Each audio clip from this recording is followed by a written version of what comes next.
Reportagem mostra a repercussão do decreto que tornou facultativo o uso de máscaras por crianças de 6 a 12 anos de idade em Santa Catarina. Temporada de cruzeiros marítimos vai ser retomada no Brasil. Carnaval de 2022 termina com aumento no número de mortes nas BRs do estado em relação a 2021. Veja os setores que mais contribuíram para a alta da inflação em Florianópolis no mês de fevereiro. E veja também, no esporte, às vésperas da última rodada da primeira fase do Campeonato Catarinense, nossos repórteres mostram as chances dos times de classificação e de escapar do rebaixamento. Está no ar o Band Cidade com Rodrigo Cardoso. Olá, uma boa noite para você. A gente abre a edição de hoje do Band Cidade com o decreto estadual que tornou facultativo aqui em Santa Catarina o uso de máscaras por crianças de 6 a 12 anos de idade. Especialistas se mostraram contrários à medida. O decreto foi publicado no Diário Oficial do Estado nesta quarta-feira. O uso de máscaras deixa de ser obrigatório para crianças com idades entre 6 e 12 anos, em ambientes públicos ou privados. Com isso, passa a ser responsabilidade das famílias o uso ou não das máscaras pelos pequenos. O governo do estado afirma que a medida segue recomendações da Organização Mundial de Saúde. A liberação ocorre em meio a uma pressão nos leitos pediátricos em Santa Catarina, com 5 regiões do estado com ocupação acima de 80%. Além disso, outro fator que preocupa é a baixa adesão à vacinação infantil no estado. Só para se ter uma ideia, a aplicação da primeira dose do imunizante contra a Covid-19 para crianças de 5 a 11 anos de idade ainda não chegou a 30%. Situações que preocupam este médico infectologista, que é contrário à liberação do uso de máscaras pelas crianças. A mortalidade infantil no Brasil por Covid-19 na população infantil foi basicamente o dobro do nível mundial em 2021. Então isso significa que não estamos nas melhores condições de lidar com a patologia em crianças. Segundo, atualmente, pelo menos aqui em Santa Catarina, temos várias regiões com grande ocupação de UTI pediátrica, várias acima de 80%, uma região acima de 90%. Além disso, o mês de fevereiro foi de maior transmissão da Covid-19 no Brasil, ao longo da pandemia. Nas ruas, mesmo após o decreto, grande parte das crianças circulava pela cidade com máscaras. Determinação dos pais, preocupados com a saúde dos filhos. O vírus está circulando ainda, né? A gente tem medo. E ele é uma criança que tem problema de saúde, tem asma, então por isso que ele está usando. Muito importante porque eu acho que a pandemia ainda está no ar, né? Está por aí, tem muita gente se contaminando ainda e eu acho desnecessário até esse decreto, essa liberação, né? Eu acho muito importante continuar usando. Por quê? Eu acho que ela já está acostumada, né? Se sente mais segura e acho que a gente ainda está num momento de incerteza, né? A decisão estadual já gerou reflexos em cidades catarinenses. A Prefeitura de Chapecó, no oeste do estado, publicou o decreto que vai além das determinações estaduais e tornou facultativo o uso de máscaras na cidade para toda a população, tanto em locais abertos quanto em ambientes fechados. Apenas pessoas doentes ou com suspeita de contaminação pela Covid-19 devem usar máscaras. A justificativa para a liberação é a alta taxa de vacinação, com 90% da população vacinável com 2 doses, e também a queda no número de casos ativos. Nós temos que parar de fazer com que as pessoas passem por constrangimentos. Por mais que alguém diga, mas prefeito, liberar o uso das máscaras. Espera aí, o que você vai me dizer das festas que ocorreram pelo Carnaval em todo o território nacional, nas baladas aqui em Chapecó? Então vamos lá, gente. Vamos parar com esta falsidade, com esta grande mentira e vamos voltar dentro da normalidade. E se necessário for, no futuro, se preciso for, mas acredito que não será, a gente pode rever esta posição.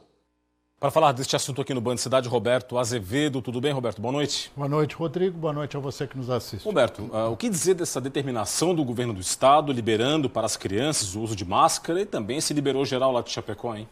Olha, é uma situação que exige uma análise muito profunda que nós não vamos conseguir fazer em 1 minuto e meio. Mas posso lhe dizer o seguinte, argumento é que nem umbigo, todo mundo tem. E é este o ponto conflitante. O governador evidentemente fez um gesto para a parte mais conservadora do eleitorado de Santa Catarina, que quando quer xingá-lo, chama no mínimo de traíra. Então ele atendeu esse clamor. Um clamor que começou nas redes sociais, virou até outdoor e buzzdoor aqui em Florianópolis. Constrangeu também a prefeitura da capital. Evidentemente que as pessoas estão, desculpa a expressão, de saco cheio de usar a máscara. Eu também. A minha está aqui no bolso. Quando eu saio do ar, eu a utilizo. Mas o que a gente tem que entender? É o nosso primeiro grande escudo contra a pandemia. A pandemia não acabou, está ali a voz do povo nas ruas da capital catarinense. A pandemia ainda nos traz muitas incertezas. Há gente, sim, se contaminando. E não é a alta taxa de vacinação que impede a transmissão da doença. Pessoas que estão vacinadas, algumas na segunda dose, outras até com reforço, pegaram a doença. Porque ela é muito difícil de ser controlada no ponto de vista de aglomeração. Então nós temos que ter cuidado com isso. O governo fez um gesto político. Nós estamos num ano eleitoral. O governador atendeu os clamores daqueles que mais o criticam desde março do ano de 2020, quando ele decretou o lockdown em Santa Catarina e a gente nem chamava com esse anglicismo. É verdade, houve pressão e o governo cedeu. O problema está na última frase dita pelo prefeito de Chapecó, João Rodrigues. Se for necessário, eu volto atrás. A que custo? Esta é a pergunta. Daqui a pouco eu volto com mais comentário aqui no Band Cidade. Ok, Roberto, a Associação Brasileira de Navios de Cruzeiros anunciou que a temporada vai ser retomada em todo o país já a partir do próximo sábado. As saídas estão programadas até o dia 18 de abril. As chegadas e saídas de cruzeiros estavam suspensas desde o dia 3 de janeiro, após relatos de casos de Covid a bordo e incertezas no cumprimento dos protocolos de segurança. Santa Catarina está na rota dos cruzeiros, que devem fazer paradas em Balneário Camboriú, Itajaí e Porto Belo. De acordo com a Secretaria de Turismo de Itajaí, ainda estão sendo feitas conversas para definir quando as escalas voltam à cidade. A expectativa já era de que os cruzeiros marítimos voltassem logo após o Carnaval.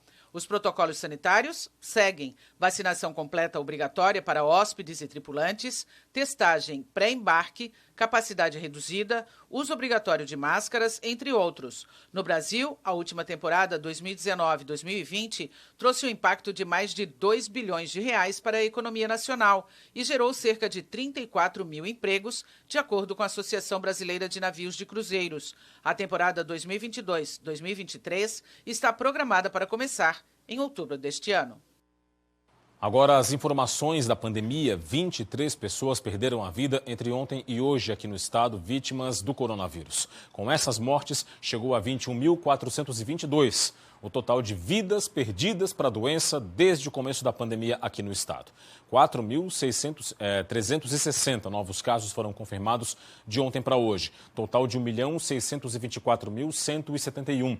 1.586.370 pacientes foram declarados recuperados da contaminação, venceram essa batalha contra a Covid-19. 16.379, está aqui no número no telão do Band Cidade, são ainda os casos ativos que estão em acompanhamento. Nos leitos de UTI adulto geral aqui no estado, a ocupação é de 74,4% até o momento. Vamos ver a vacinação agora? Coloca para nós aqui o vacinômetro na tela do Band Cidade para informar que já passou de 13 milhões e meio o total de doses aplicadas aqui em Santa Catarina. 84,02% dos catarinenses já receberam a primeira dose do imunizante. 76,39% já foram imunizados com o esquema primário completo, 2 doses ou dose única. 32,70% dos catarinenses com mais de 18 anos de idade já receberam a dose de reforço, 1.822.000 doses até o momento. E logo mais, depois do Band Cidade, você confere as informações do Jornal da Band. Os destaques de hoje chegam com a apresentadora Joana Treptow. Boa noite, Joana. Olá, boa noite. Daqui a pouquinho tem Jornal da Band. Nós seguimos na cobertura da guerra no leste europeu. Hoje, uma reunião entre Rússia e Ucrânia terminou sem acordo, mas com uma concessão. Um corredor humanitário foi autorizado para o transporte de alimentos, remédios feridos, assim como refugiados, pessoas que queiram sair do país. Aqui no Brasil, os autotestes da Covid começaram a ser vendidos nas farmácias. E tá muito calor, né, gente? As noites estão com temperatura acima dos 30 graus, nada de vento. A gente vai mostrar para vocês algumas dicas para conseguir dormir melhor no calor. Todos os detalhes daqui a pouquinho, às 7h20, no Jornal da Band. Roberto também está aqui de volta comigo para falarmos de política. Roberto, o empresário Luciano Hang adiou o ato de filiação partidária que faria dia 10 deste mês. É a definição, a candidatura ao Senado? todo mundo espera que sim, até porque a gente já conversou sobre isso. Luciano Hang é o fator decisivo para determinar quem serão os candidatos ao Senado, já que ele aparece num eleitorado eminentemente conservador como o de Santa Catarina, como um dos favoritos, se não o maior favorito. A filiação deve acontecer no Republicanos, por isso era o dia 10 o número do partido. E aí também o Luciano Hang alegou que tem um compromisso assumido anteriormente, que tem que cumpri-lo, então não vai estar nesse dia de filiação, e também se afasta da possibilidade real de que neste mesmo dia o governador Carlos Moisés se filia ao Republicanos, um partido de pouca expressão em Santa Catarina. 2 prefeitos, um deputado estadual, que é o presidente do partido, o Sérgio Mota, ligado à Igreja Universal do Reino de Deus, e o deputado federal Hélio Costa, que já está de malas prontas para ir para o PSD. Quer dizer, é um partido sem grandes capilaridades, mas é a alternativa que resta para Moisés, até porque o Podemos, falei ontem com o presidente estadual do partido, o ex-prefeito Camilo Martins de Palhoça, e ele disse que não acredita na filiação de Moisés no Podemos. Então, bola ao centro e vamos começar de hoje. Hoje teve reunião de parte da Frente Democrática, que reúne partidos de esquerda, e PSOL, PT e Rede Sustentabilidade, que está em federação com o PSOL, disseram que apoiam a pré-candidatura do ex-deputado Décio Lima, presidente estadual do PT ao governo do estado, e de Afrânio Bopré, vereador em Florianópolis, ex-vice-prefeito, ex-deputado estadual, para senador. E aí? Onde é que está o Dário Berger, o senador do MDB, que viria para essa frente democrática para ser candidato ao governo? Não está nos planos, até porque não se definiu. Falta definir o que PSB, PDT e também o PV vão fazer nesta costura. Dito isso, um grande abraço e até amanhã. Até amanhã, Roberto. Policiais rodoviários federais e militares apreenderam na madrugada de hoje, na BR-101, em Imbituba, sul catarinense, 127 quilos de maconha. A droga estava em um carro com placas de Porto Alegre. O motorista de 32 anos disse que pegou a droga em Florianópolis e a entrega seria feita na capital gaúcha. Ele e a passageira de 24 anos de idade foram levados para a delegacia de Imbituba e vão responder por tráfico de drogas. Agora, olha só que revoltante. 2 crianças que estavam com o casal, uma menina de 3 anos e um bebê de 10 meses, que são os filhos deles, viajavam no banco de trás do carro, do lado dos tabletes de maconha. Eles foram entregues ao Conselho Tutelar de Imbituba. E o Carnaval de 2022 foi o mais violento, né? Foi mais violento nas rodovias federais catarinenses em relação a 2021. É o que apontam os dados divulgados hoje pela Polícia Rodoviária Federal.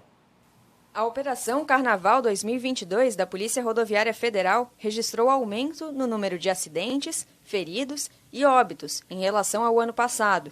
Em 2021, a PRF registrou 8 vítimas fatais e 133 acidentes. Este ano, foram 10 vítimas fatais e 149 acidentes. As 10 vítimas fatais foram em 10 acidentes diferentes, sendo 4 na BR-101, 3 na BR-282 e 3 na BR-470.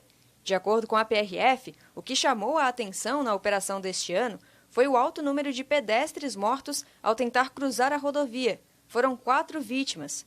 Foram flagrados 197 motoristas dirigindo sob efeito de álcool, 303 ultrapassando em local proibido, 1.165 motoristas ou passageiros sem cinto de segurança, 172 condutores manuseando o celular e 97 crianças sendo transportadas sem cadeirinha. A PRF em Santa Catarina cumpriu seu papel, realizando mais de 13 mil procedimentos de fiscalização de trânsito.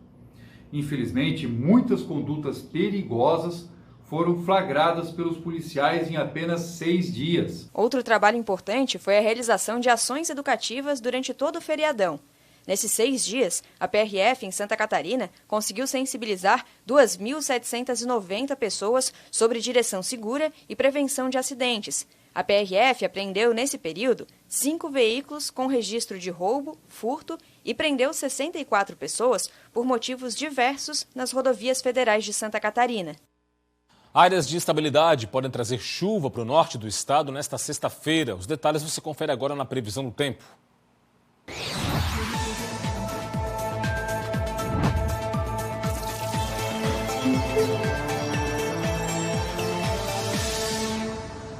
No norte do estado, a sexta-feira vai ter mais nuvens e chuva com trovoadas na madrugada e na manhã, com melhora na condição do tempo ao longo do dia. Nas demais regiões, sol entre nuvens com pancadas de chuva típicas de verão à tarde.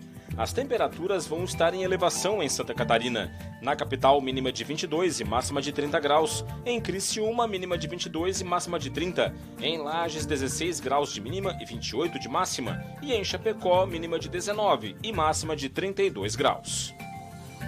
A inflação em Florianópolis fechou o mês de fevereiro em alta, segundo o indicador da ESAG UDESC, o índice do custo de vida. Vamos aqui ao telão do Band Cidade para ver os dados? Confira aqui comigo. A alta no mês de fevereiro, na comparação com janeiro, foi de 0,89%. Um avanço aí de 0,10 ponto percentual na comparação com janeiro e de 0,01 ponto percentual na comparação com fevereiro do ano passado. No acumulado do ano, alta de 1,69%. E nos últimos 12 meses, 10,66% de alta acumulada aí nos preços. Vamos ver quais foram os setores que mais contribuíram para essa inflação aqui no mês de fevereiro. Estão na tela, são educação, 4,99% de alta, depois saúde, 2,04%, artigos de residência, 1,43% e transportes, que é o setor desses quatro aqui que mais pesa no cômputo geral do índice, 1,42%. Os alimentos, que também pesam muito no índice, variaram apenas 0,10%. Esse índice do custo de vida reflete a variação de preços incidentes sobre os orçamentos de famílias da capital do estado, com renda de 1 a 40 mínimos, salários mínimos, e compara preços de 297 itens. O esporte pede passagem.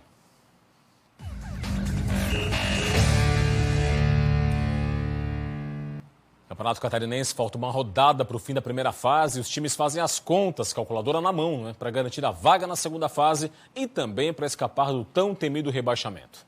O Marcílio Dias é o único que não tem mais riscos de rebaixamento, mas pode ficar sem a vaga nas quartas de final. Por isso, o Marinheiro precisa vencer para não depender de nenhum outro resultado. Não correr mais risco de rebaixamento, que isso era uma preocupação nossa depois dos resultados ruins. E agora nos dá tranquilidade para a gente trabalhar durante essa semana e tentar buscar mais uma vitória contra a Chapecoense. O Juventus não tem mais chances de classificação. A briga do moleque travesso é para não cair para a Série B do Catarinense. Para isso, vai ter que passar pelo time sensação do estadual, o Camboriú, que não perde há 3 rodadas. Se entregar ao máximo dentro do dia a dia de trabalho até sábado e no dia do jogo a gente procurar fazer um grande jogo e sair com dignidade, de preferência com uma vitória. Mas Barra, Próspera, Avaí e Joinville, além de brigar pelas 2 últimas vagas do G8, também brigam para não cair. O Avaí precisa esquecer a última derrota, que foi justamente para o maior rival, Figueirense, e tentar fazer as pazes com a torcida. Para o Leão conseguir avançar de fase, não vai ter jeito. Tem que vencer o Hercílio e ainda contar com tropeços de Marcílio Dias ou Barra e Próspera. Mas claro, tem que fazer o dever de casa. Já o Próspera precisa superar o Concórdia. A vantagem do time da raça é que decide em casa e está contando com o apoio da torcida para fechar a primeira fase com, quem sabe, uma vaga. Agora, Barra e Joinville têm briga direta. É o famoso jogo de 6 pontos. O Barra decide em casa e tem a vantagem de depender apenas de si para ficar com uma das vagas para a fase de mata-mata e assim se livrar do rebaixamento. Temos um jogo único agora que pode se resumir e a gente atingiu o nosso objetivo de manter na zona de classificação. Já o Jack precisa do triunfo para escapar da zona da degola, mas para conseguir a classificação, além da vitória, também vai ter que torcer por uma combinação de resultados. Ter clareza nas tomadas de decisões, saber vivenciar bem cada momento da partida, enquanto surgir as oportunidades que a gente coloca a bola para dentro. A bola vai rolar no sábado, às 4h30, para todos os jogos. A primeira fase do Campeonato Catarinense está acabando, mas até o apito final ainda vai ter muita emoção. No Figueirense, uma semana tranquila após a goleada sobre o Avaí por 4-1 na última rodada. O clube apresentou hoje um dos ídolos da torcida, o goleiro Wilson. As informações com a Tatiane Borges. O goleiro Wilson foi oficialmente apresentado aqui no Figueirense. O ídolo alvinegro que estava longe do Scarpelli já há quase 10 anos. Claro que ele falou que está super ansioso com a sua reestreia com a camisa do alvinegro e também falou sobre a disputa na titularidade com o goleiro Rodolfo Castro. Muito feliz, muito ansioso, como você falou, em poder reestrear com essa camisa. E questão de titularidade, isso é decidido pelo treinador no dia a dia. O goleiro, que tem 38 anos, teve a sua primeira passagem aqui no Clube do Estreito entre 2007 e 2012. Atuou em 331 jogos e marcou 3 gols. É o goleiro que mais vestiu a camisa do Furacão nesses 100 anos de história do clube. Vai disputar a Série C do Campeonato Brasileiro. E ele falou também desse momento atual do Figueirense. O Figueirense não pode estar nessa situação. Uma peça importante nessa reconstrução que seria com a minha volta. Lembrando que a apresentação diante da torcida vai acontecer antes da partida contra o Cuiabá, pela segunda fase da Copa do Brasil. Mas antes disso, o Figueirense tem compromisso pela última rodada do Campeonato Catarinense. No sábado, às 4h30 da tarde, o Furacão vai até Brusque enfrentar o líder do campeonato. O setor supermercadista está entre os que mais geram empregos no estado e também tem pensado cada vez mais em inovação para atender melhor o cliente. Uma das maiores redes de supermercados de Santa Catarina inaugurou uma nova loja nesta quinta-feira em São José, na Grande Florianópolis. A repórter Ana Cristina Machado esteve lá. Entre janeiro de 2019 e dezembro de 2021, o Brasil registrou um saldo positivo de 3.183.221 novos postos de trabalho. O segundo setor que mais gerou empregos nesse período foi o comércio, com mais de 643 mil vagas ocupadas, ficando atrás apenas do setor de serviços. O comércio varejista é um dos maiores responsáveis por este impulso. De acordo com o levantamento realizado pela Geofusion, as lojas de supermercados tiveram um crescimento de aproximadamente 43% no número de novas unidades no primeiro semestre de 2021. O Vidal Lon Filho é gerente de expansão e marketing da rede de supermercados Imperatriz e afirma que o setor realmente vem crescendo. Um crescimento muito grande nesse meio.